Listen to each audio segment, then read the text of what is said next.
José alimentando a sus hermanos. Hola, ¿qué tal? Reciban todos un caluroso abrazo. Les habla Felipe González, a mi lado Vanessa Roa. Bienvenidos a su programa José alimentando a sus hermanos. Hola Felipe, un cordial saludo y también a todos los que nos sintonizan en esta ocasión a través del Facebook y de la emisora Día de Victoria Radio. ¿Saben todos ustedes por qué Jesús murió en la cruz del Calvario? Bueno, Él murió por todos nosotros para perdonar nuestros pecados. Así es, Cristo venía con un propósito divino, el cual Él solamente conocía. Quiero que leamos una escritura en San Juan, capítulo 1, verso 29, donde dice: El siguiente día vio Juan a Jesús que venía a él, y dijo: He aquí el Cordero de Dios, que quita el pecado del mundo. Todo lo que hizo el Señor Jesucristo lo hizo por amor al ser humano. Si Jesús no muere hace 2000 años atrás, usted y yo no estaríamos viviendo en este planeta Tierra. Así es, y ahora escuchemos un extracto tomado de la conferencia La crucifixión y muerte de Cristo, predicado el viernes 6 de abril del 2012 en Calley, Puerto Rico. Con ustedes el doctor William Soto Santiago. La muerte de Cristo en la cruz del Calvario. Es histórico ese evento, pero lo recordamos porque fue en el programa divino que se llevó a cabo ese evento en la tierra de Israel, en Jerusalén, para llevar a cabo la obra de redención del ser humano. Y uno tiene que estar despierto a la realidad del programa divino, correspondiente al tiempo en que vive, como también tiene que estar despierto porque lo que pasó en el tiempos pasados se vuelve a repetir con nuevas personas y en nuevos lugares. Eso está ahí, por ahí en Eclesiastés, que lo que es ya fue y que Dios restaura lo que pasó. O sea que se repiten las profecías, se cumplen y luego se repiten nuevamente cuando son cosas o eventos proféticos paralelos a los que sucedieron en el pasado. Por ejemplo, nos habla la Escritura que como fue en el tiempo de Noé y como fue en el tiempo de Lot, así será el día, o sea, el tiempo en que el Hijo del Hombre se manifestará, se revelará, vendrá. Son tiempos paralelos y por consiguiente guardan las mismas condiciones y de parte de Dios, así como una manifestación en aquellos tiempos, en el tiempo de Noé con Noé, y para Noé, para que él lo diera a conocer al pueblo, también como fue en el tiempo de Lot, que fue el tiempo de Abraham, en que Dios le apareció con dos ángeles mayores, Gabriel y Miguel, en el capítulo 17 y 18 del Génesis, y le habló del hijo prometido, que el próximo año ya lo tendría Abraham, el cual estaba esperando, ya llevaba unos 24 años, y el próximo año tendría 25 años, porque la promesa le fue dada cuando tenía 75 años, y cuando tuviera 100 años, o cuando iba a tener 100 años, iba a tener el hijo que Dios le prometió. Ahí le puso fecha ya al final. Al final ya él supo la fecha en que se iba a cumplir la venida del hijo prometido. Muchas veces Dios no nos da fechas para que estemos todos los días esperando lo que Él prometió, creyéndolo, y así nuestra fe ser probada. Algunos pasa el tiempo y dicen: ya Dios no va a dar eso que Él prometió. Y algunos hasta se apartan porque su fe decae y dejan de creer en lo que Dios ha prometido. Por ejemplo, tenemos la promesa de la venida del Señor para el día postrero, y tenemos la promesa de la transformación de los vivos y de la resurrección de los muertos en Cristo y del rapto o arrebatamiento de la iglesia. Hoy, Viernes Santo, todo el cristianismo en el mundo entero conmemora la muerte de Cristo en la cruz del Calvario. Y eso está bien, porque eso le recuerda a todos los seres humanos la obra de redención para el ser humano. Le recuerda que hay un Salvador, le recuerda que hay vida eterna y que ya Él, Cristo, pagó el precio de nuestra salvación. La muerte de Cristo, la muerte del Mesías, fue profetizada en el Salmo 22 y también fue tipificada cuando Moisés hirió la roca en el monte Horeb o monte Sinaí. Hirió la roca y aguas salieron de la roca por el pueblo. San Pablo dice en su carta a los Corintios que la roca que lo seguía era Cristo.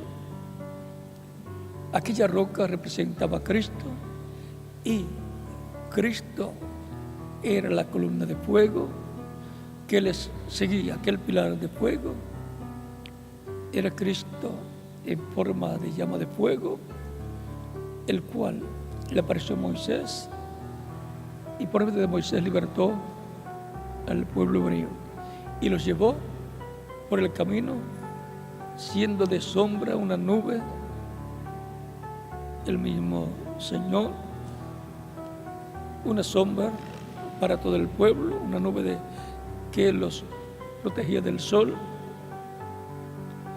y de noche en forma de luz que les alumbraba el camino cuando estaban viajando día y noche en algunas ocasiones. Y cuando no estaban viajando, la nube de luz que aparecía de noche, la misma nube que los protegía del sol durante el día y que no se veía como fuego durante el día. Entonces se posaba sobre el tabernáculo.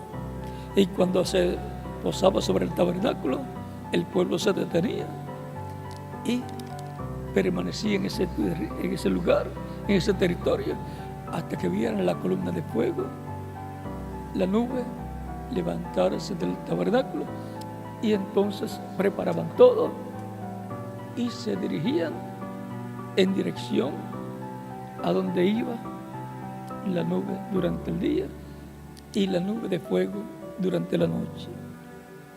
Era el mismo ángel del pacto, es Cristo, el cual aparecía en esa forma, y en algunas ocasiones le apareció a Moisés en la forma de un ángel, de un hombre. Y ahora Moisés herir la roca en el monte Sinaí representaba la crucifixión de Cristo, la crucifixión de Cristo en su primera venida.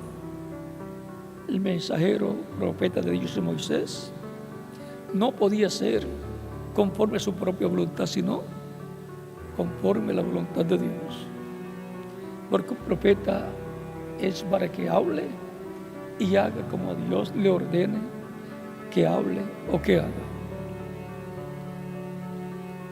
Para eso tiene las dos conciencias juntas, para oír de Dios y para ver de Dios y saber cómo debe obrar, cómo debe hablar y cómo debe hacer en la obra de Dios. Y lo que ha prometido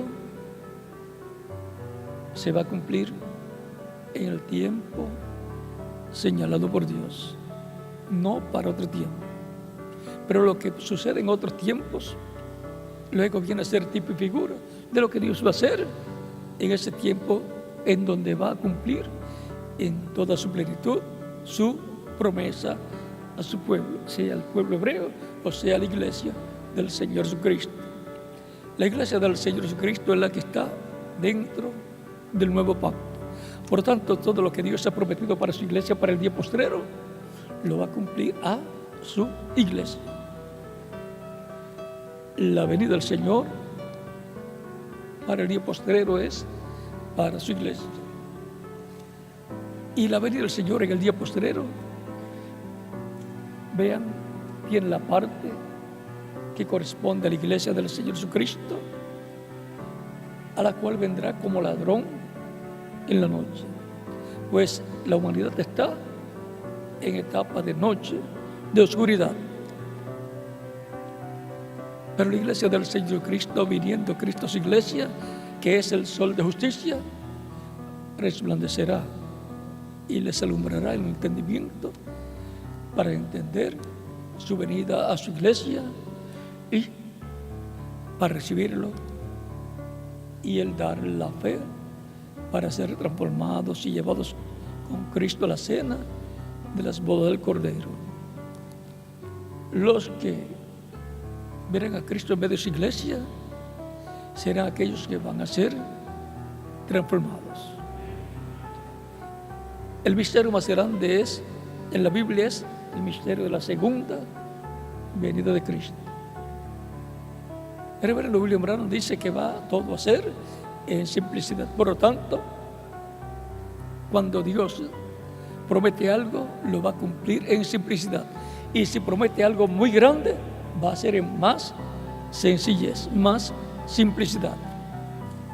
Cuando el reverendo William Branham habló del séptimo sello, dijo que eso es la venida del Señor y dijo que será en simplicidad. Y que nadie sabe, conoce ese misterio, nadie en la tierra, ni en el cielo, ni los ángeles. El mismo Cristo tampoco lo conocía hasta que resucitó de los muertos. Entonces ya lo conocía. Y ahora encontramos que ese es el misterio más grande y es la promesa más grande que ha sido hecha para la iglesia. Y en esa promesa de la venida del Señor está la tercera etapa, está la fe para el rapto, está la transformación de los creyentes en Cristo que estén vivos, está la resurrección de los muertos en Cristo y está el rapto o arrebatamiento de la iglesia. Todo eso gira alrededor de la venida del Señor para el día postrero. Y será para la iglesia la venida del Señor. Por lo tanto, tenemos que estar bien firmes como creyentes en Cristo, que nada de nadie nos aparte del amor de Cristo, del amor de Dios que es en Cristo Jesús, Señor nuestro. Porque el que se aparta ya no tiene esperanza de vida eterna, no tiene esperanza de una transformación, no tiene esperanza del rapto, no tiene esperanza de ir a la cena de la boda del Cordero. Más bien, después dicen, eso es puro cuento. ¿Ven? No lo creen ellos y ya tratan de que otros tampoco crean lo que está en la palabra. Pero la transformación, el rapto y la resurrección de los muertos en Cristo está aquí en la palabra. Y si está en la palabra, eso es así, dice el Señor. Por lo tanto, que nadie le arranque a Cristo de su alma y que nadie le arranque las promesas divinas que Cristo ha hecho para los creyentes en Él. Y si ve que alguien trata de arrancarle esas cosas que están prometidas en la palabra, recuerde la parábola del sembrador. Que la palabra que fue sembrada, la semilla, la simiente, la palabra que fue sembrada junto al camino, son aquellos que oyen la palabra y viene el malo, que es el diablo, y arrebata, saca lo que fue sembrado en el corazón. Cuando usted ve a alguien tratando de sacarle la fe en esas promesas, recuerde que detrás de esa persona hay otra persona, el enemigo de Dios, el diablo, la serpiente antigua que es el diablo y Satanás, que envía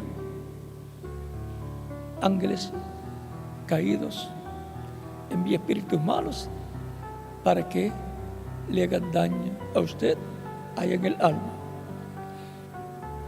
Hay dos dimensiones que están en guerra por muchos miles o millones de años.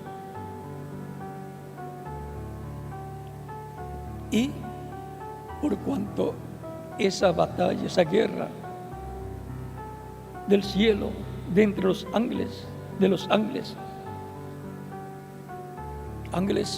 de Dios contra los ángeles de Lucero, Luzbel, o Satanás o el diablo, como le llamen, los cuales se rebelaron en contra de Dios. Y esa batalla ha continuado en la tierra. La crucifixión de Cristo y toda la persecución que tuvo Cristo fue una manifestación del reino de las tinieblas. La redención de toda persona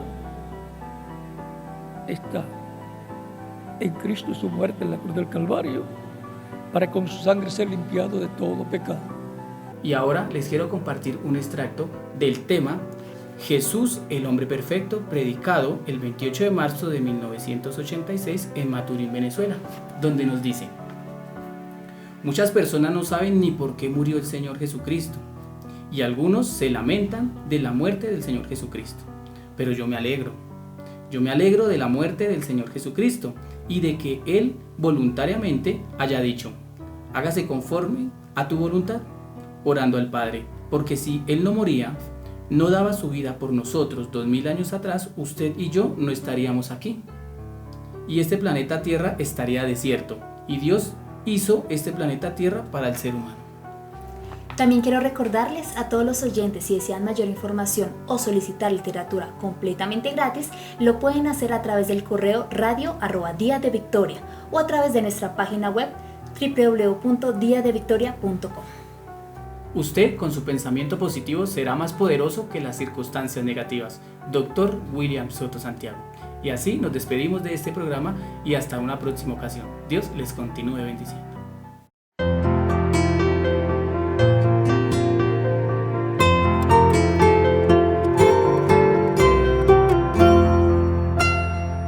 José alimentando a sus hermanos.